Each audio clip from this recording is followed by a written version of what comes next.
Factoring is the process by which we determine what we multiplied to get a given quantity. So to get 12, we could do 2 times 6.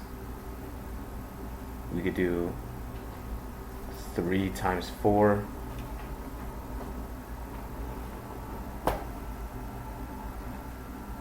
We could have 12 times 2 times 1 over 2 times 24.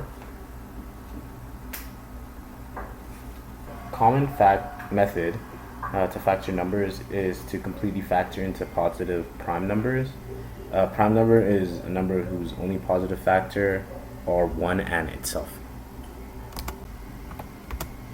So we've demonstrated that 12 is not a prime number, 4 isn't a prime number, 6 isn't a prime number,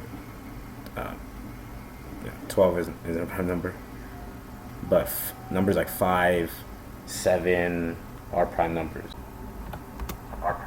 If we have x squared minus 16, we can turn it into x plus 4 and x minus 4, because x squared is just x times x, and 4 times minus 4 equals minus 16.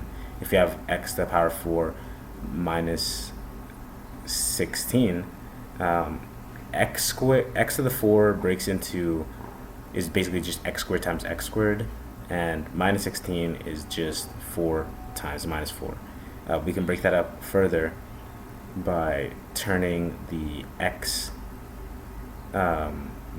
squared minus 4 into x plus 2 times x minus 2. The next method is factoring out the greatest common factor. This is basically the form that you should remember. If we have a times b plus c, we're just gonna multiply a by everything inside of the bracket.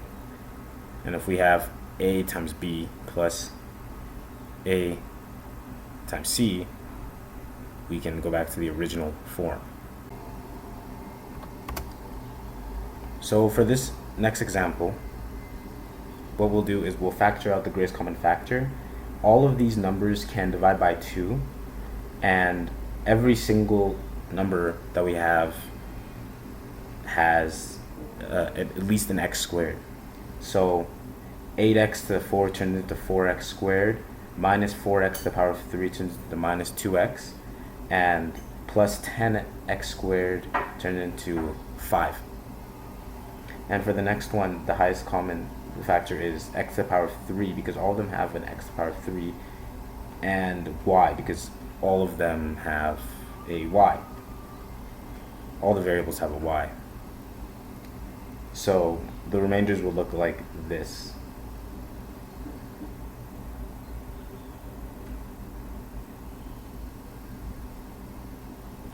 That's 5x squared to the power of y squared. And this next one, all of these numbers can divide by 3, and each of them has an x, so the remainder will look like this. Feel free to pause. For this last one, there is a 3x in each term and a 2x plus 7, so that can be factored out. And if you had 9x squared and minus 12x in a bracket together, and then you factored out the greatest common factor, what you'd be left with would be 3x minus 4. Next, we'll factor by grouping. Usually you do this when two polynomials either add or subtract. So for the first polynomial, we can factor out an x, because each number has an x in it, and then we put a plus sign because we were adding, and we factor out a 4, and we're left with this solution. We can actually go even further, because there's two parentheses with 3x minus 2 and another one with 3x minus 2. We can turn that into just one bracket, 3x minus 2, and then we can put x and plus 4 into its own bracket. in this next example, we can factor out an x from x to the power 5 plus x.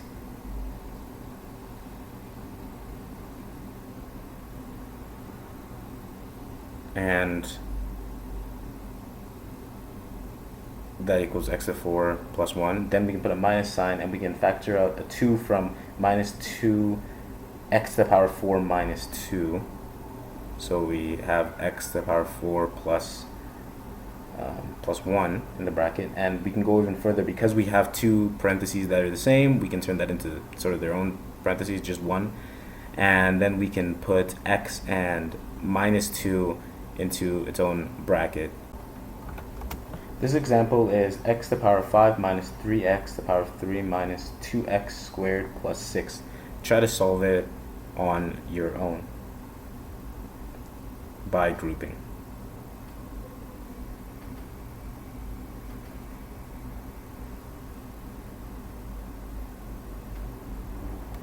Start by putting parentheses around x to the power 5 minus 3x to the power of 7 and 2x squared plus 6. From there, just factor out the common factor from each parentheses. Then you'll find that two of the parentheses have the same numbers. So the numbers that were factored out will form their own parentheses.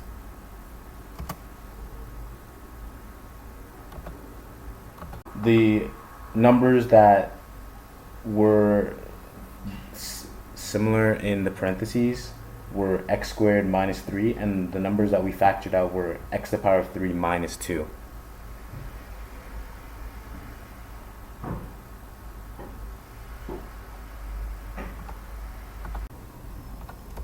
So now we can factor quadratic polynomials. The first term in each factor has to be x, because there is a x squared, and we need to find two numbers that add to get the coefficient of the x term and multiply to get 15.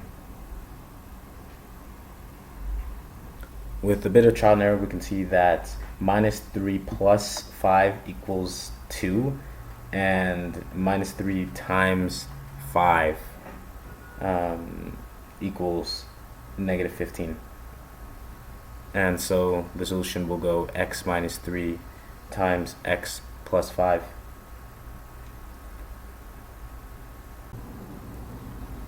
So for this example, minus 6 times, we need to find something that multiplies to get minus 24, and adds to get minus 10. Oh, it looks like I've wrote it in the wrong place. I'm solving x squared minus 10x minus 24. So we need to find a number that multiplies to get minus 24 and adds to get minus 10.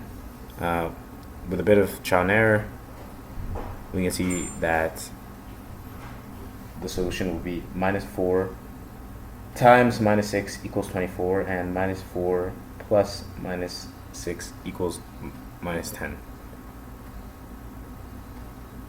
And I rewrote the problem again. My apologies. And now for this solution, again, we need to find a number that multiplies to get 9 and adds to get 6.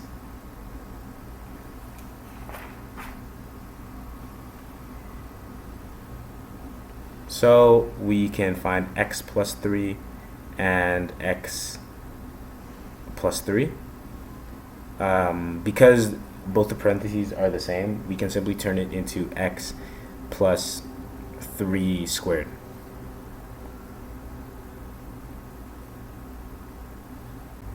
For this next example, because the coefficient of x squared is 5, and there's only one possibility for the initial form of factoring, in one parentheses we're going to have 5x, and in the next parentheses we're going to have x.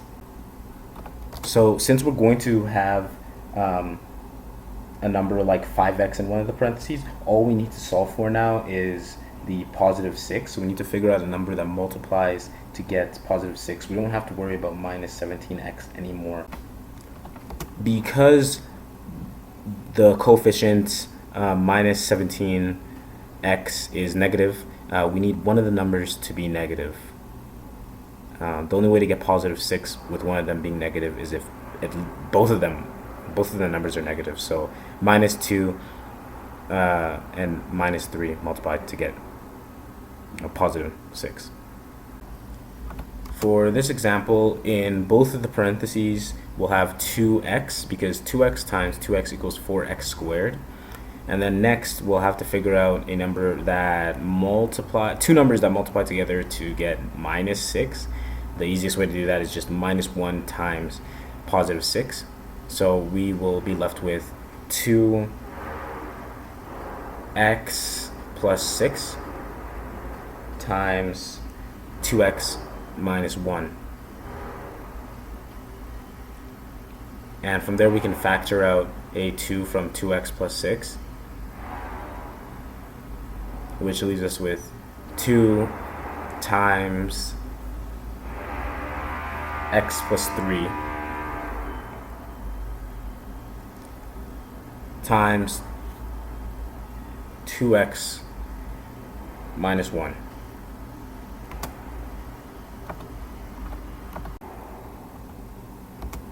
So here are some special forms that are pretty helpful to know, especially for classes like calculus, but even in algebra. I suggest writing these down, and honestly, it may just help just simply memorizing these, although with enough practice, this can become pretty intuitive. So we'll try to use some of these special forms. If we have x squared minus 20, in this case we've got 3 terms and it's a quadratic polynomial. Notice as well that the constant is a perfect square and its square root is 10. And notice as well that 2 times 10 equals 20, and this is the coefficient of the x term. And to be honest, you don't need to really know these special forms, but if you get very proficient at them, they are very efficient at figuring answers out quickly. In this case, all we need to notice is that we've got a difference of perfect squares. So 25x squared is basically 5x squared minus 3 squared. So this must be the third special form, which is 5x plus 3 times 5x minus 3. Form is a sum of two perfect cubes. So 8x to the power of 3 is 2x to the power of 3, and 1 to the power, and we can also have 1 to the power of 3. So basically what we've just turned this into is 2x plus 1 cubed. And so it's really 2x plus 1 times 2x plus 1 times 2x plus 1. To solve that, we'll just have 2x plus 1 on one side, and then we'll multiply 2x plus 1 times 2x plus 1. In this case, let's notice that we can factor out a common factor of 3x squared from all the terms. So we'll do that first. And we're left with 3x squared times x squared minus x minus 12. And now we need to factor x squared minus x minus 12, which gives us 3x squared times x minus 4 times x plus 3. The first step in factoring should always be to factor out the greatest common factor.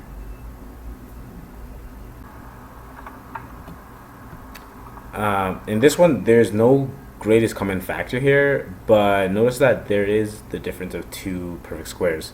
So what we can do is we can turn x to the power 4 to x squared minus 5 squared.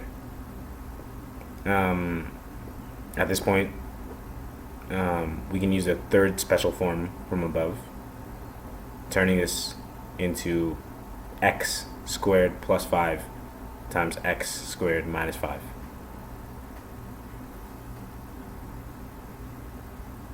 Neither of these can be further factored, so we're done.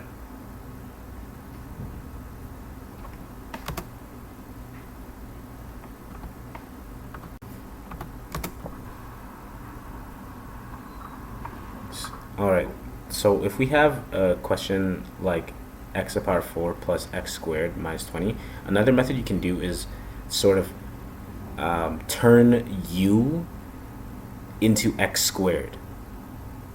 So u squared would be x to the power 4. Since we do that, we'd be left with u squared plus u minus 20. Now we have u. When we factor, we have minus 4 times 5 equals minus 20, and minus 4 plus 5 equals 1. So we have u minus 4 times u plus 5. And remember, u is just x squared, so we reintroduce x squared. So x squared minus 4 times x squared plus 5.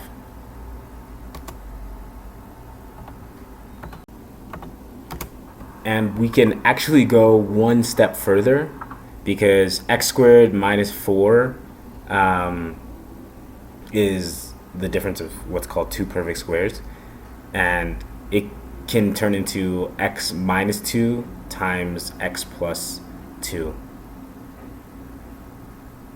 and x squared plus 5 can't be factored any further. Also, just a reminder of what we did. Feel free to write this down. U we turn into x squared, so that would mean u squared would be x to the power 4, and you can turn x squared minus 4 into a difference of perfect squared, or you can leave it as x squared minus 4 times x squared plus 5.